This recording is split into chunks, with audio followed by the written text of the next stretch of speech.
जय श्री राम प्रिय दर्शकों, मैं हूं आप सभी के साथ आचार्य राज मिश्रा। बहुत स्वागत है आप सभी का आपके खास प्रोग्राम मानस ज्योतिष ज्ञान में। दर्शकों, इस मुश्किल समय में हम सभी लोग अपने अपने घरों में बंद हैं और नहीं भी घरों में अगर बंद होते हैं तब भी मन में ये विचार आता है कि अगर पूजा करें कैसे। हमें घर में ये नहीं पता होता है कि हमें पूजा करना कैसे चाहिए, किस प्रकार भगवान को क्या अर्पण करना चाहिए। तो आज का जो एक खास कार्यक्रम है वो आपको यही बताने के लिए है कि आप पूजा कर कैसे सकते हैं। बिना किसी पंडित जी को अपने घर में बुलाए, बिना किसी को अपने घर में बुलाए आपको पूजा करना कैसे चाहिए अपने घर में। आज की जो पूरी इन्फॉर्मेशन है इस वीडियो के माध्यम से मैं आपको देना चाहता हूँ। ऐसा बहुत बार होता है जब हम लोग अपने देश में, कई हमारे ऐसे दर्शक हैं जो अपने देश में नहीं, अपनी कंट्री में नहीं हैं, या उनको पता ही नहीं चलता कि फिर पूजा करें कैसे, क्या पहले चढ़ाना चाहिए, किस प्रकार की चीज़ पूजा होनी चाहिए। शास्त्र में पूजा के दो प्रकार के विधान हैं, पंचोपचार पूजन और षोडशोपचार पूजन। ये दो प्रकार के विधान हैं। साधारणतया हमेशा पंचोपचार पूजन का विधान शास्त्रों के अंतर्गत अंकित है कि जो लोग पंचोपचार के माध्यम से भगवान का पूजन करते हैं वो परमात्मा को निश्चित रूप से प्राप्त करते हैं और परमात्मा उनकी मनोकामना पूर्ण करते हैं। जब भी हमारे जीवन में किसी प्रकार की इच्छा हो तो पूजा के नियम का पालन करना हमारे लिए बहुत आवश्यक होता है।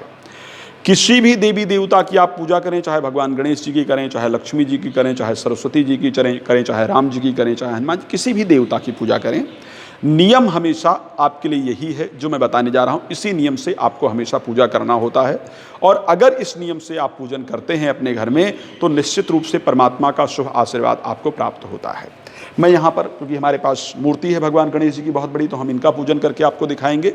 आपके घर में मूर्ति इत्यादि नहीं होती है तो थाली में आप गणेश जी को बना सकते हैं, या छोटी छोटी मूर्तियाँ आपके पास होती हैं, या फोटो आपके घर में होता है, आप उनका पूजन करें।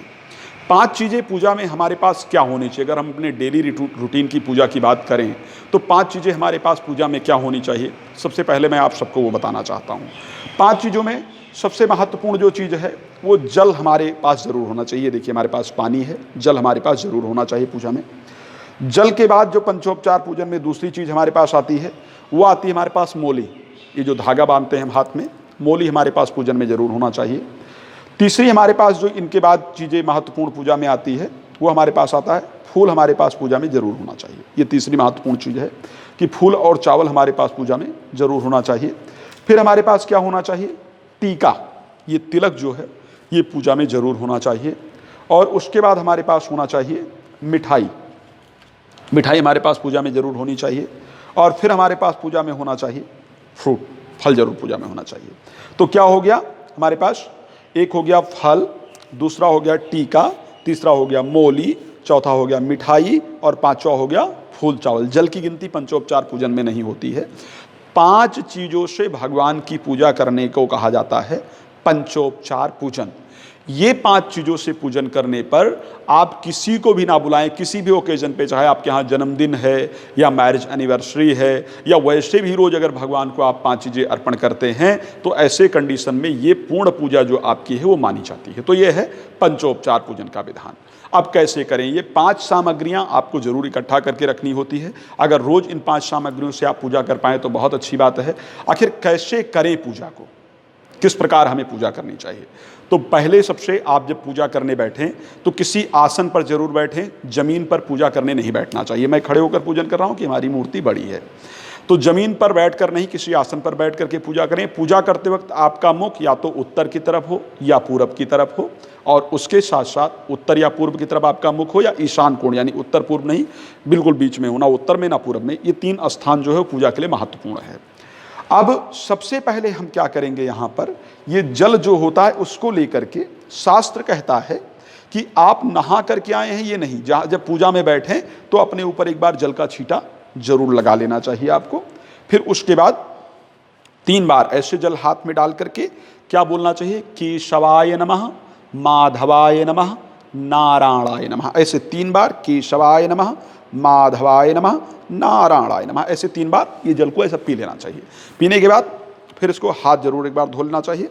हाथ धो लिया हमने, अब हम पवित्र हो गए।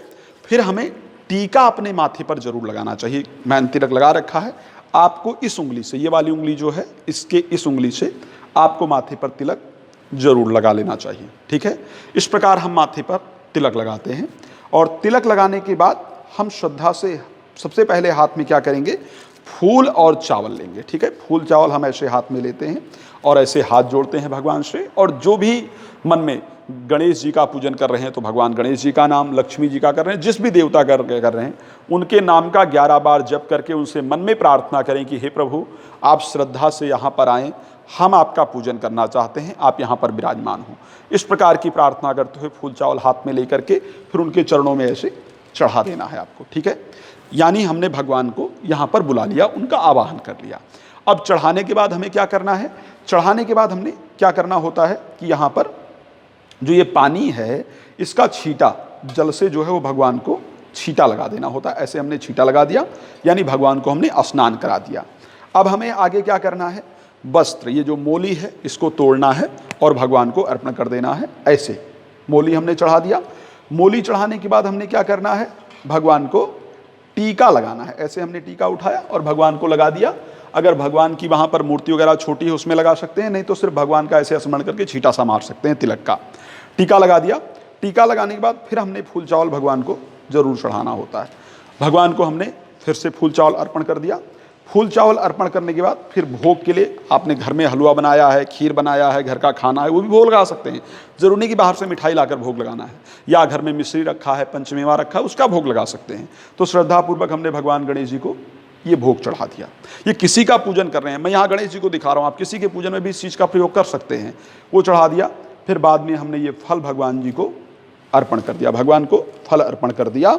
ठीक है, जैसे हम ये भी बोल सकते हैं, ओम गंगणपतये नमः, ऋतफलम समर्पयामि, मिष्ठानम समर्पयामि, पुष्पम समर्पयामि, जलम समर्पयामि। इस प्रकार भी हम बोल सकते हैं, नहीं बोलें तो कोई दिक्कत नहीं, श्रद्धा से अर्पण करें।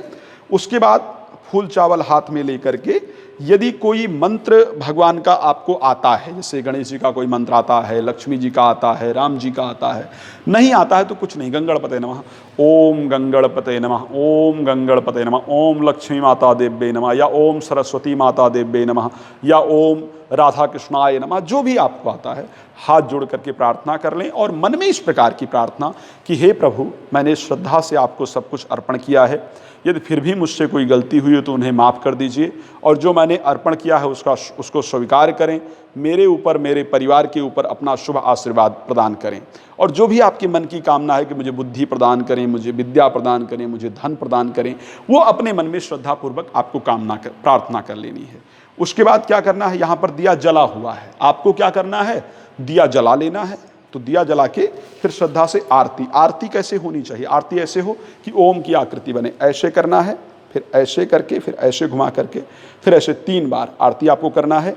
एक बार चरण की आरती, फिर दोबारा हृदय की आरती, फिर तीसरी बार मुखमंडल की आरती करते हुए ऐसे लेकर के आना है, आरती रख देना है, फिर ऐसे चारों तरफ घुमा करके और फिर जल का छींटा ऐसे लगा देना है और ऐसे आरती ले लेना है और आपको चले जाना है। बस ये बड़ा साधारण सी विधि है, इसका प्रयोग करें आप पूजन में। जरूरत नहीं है कि अगर इस टाइम किसी पंडित जी को या किसी को नहीं बुला पा रहे हैं, अगर आपको किसी प्रकार का पूजन कराना है, कि आपको नवग्रह पूजन कराना है, आपको रामायण पाठ कराना है, आपको महामृत्युंजय कराना है, आपको अपने लिए यज्ञ इत्यादि कराना है, किसी प्रकार का भी पूजा पाठ कराना है, तो आप उसके लिए हमसे ज़रूर संपर्क कर सकते हैं। नंबर आप सभी के सामने है, आप कॉल करके बात कर सकते हैं। और कोई भी पूजा पाठ यज्ञ अनुष्ठान कराना है तो आप हमसे करा सकते हैं। जय श्री राम, बहुत धन्यवाद। प्लीज़ चैनल को सब्सक्राइब करें, दूसरों को वीडियो भेजें ताकि और लोग भी इस इन्फॉर्मेशन को प्राप्त कर पाएँ। धन्यवाद। जय श्री राम।